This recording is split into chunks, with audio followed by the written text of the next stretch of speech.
Ang taong sipsip sa mga taong may pakinabang madalas kumakapit. Tulad din niya ng mga plastic, hanggat may silbi ka, doon siya didikit. Sa trabaho, yung mga sipsip na lang ang palaging tama.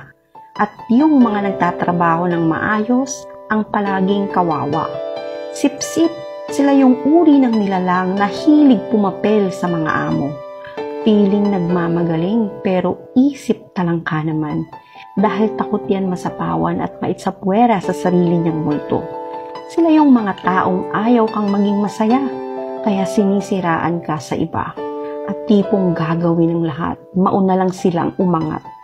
Kaya lagi mong tatandaan na huwag kang manira ng iba para lang umangat ka. Dahil kahit ano pang pagpapabango ang gawin mo sa sarili mo, sisingaw at sisingaw pa rin ang basurang ugali mo.